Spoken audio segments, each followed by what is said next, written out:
بسم اللہ الرحمن الرحیم۔ اسلامک ٹیچر پاکستان کے ناظرین کو السلام علیکم۔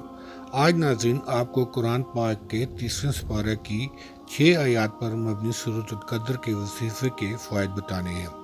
اس سورت کے کافی فوائد ہیں، مگر ان میں سے چند چیدہ فوائد آپ کی خدمت میں پیش کر رہا ہوں۔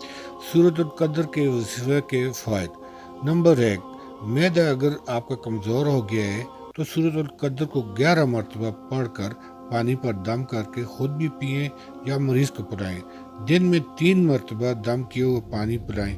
یہ عمل 7 دن تک جاری رکھیں۔ پانی دم کیا ہوا دن میں 3 بار اگر آپ کا معدہ خراب ہے تو پی سکتے ہیں یا مریض کو پلا سکتے ہیں۔ انشاءاللہ معدے کی پریشانی سے آپ کو نجات ملے گی۔ یہ عمل صرف 7 دن تک جاری رکھنا ہے۔ سورۃ قدر کا دوسرا فائدہ نظر، بینائی یا بصارت میں اضافہ کے لیے بھی ہو سکتی ہے۔ آپ وضو کرنے کے بعد آسمان کی طرف نظر کر کے 1 مرتبہ سورۃ قدر پڑھیں، اور یہ عمل کئی دن تک آپ کر سکتے ہیں۔ یعنی کہ اگر آپ نماز کی تیاری کرتے ہیں تو وضو کرنے کے بعد سورۃ القدر کو آپ آسمان کی طرف نظر اٹھا کر پڑھ سکتے ہیں۔ انشاءاللہ اللہ تعالیٰ بصارت میں یا آپ کی آنکھوں کی روشنی میں اضافہ کرے گا۔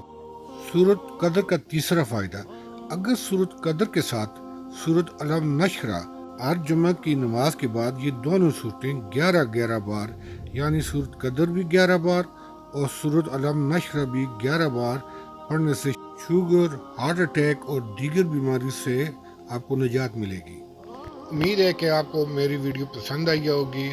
میرے چینل کو سبسکرائب کریں، بیل آئیکن پہ آل کو پریس کر کے اپنے کمنٹس میں مجھے ضرور آگاہ کریں اور لائک کریں۔ شکریہ۔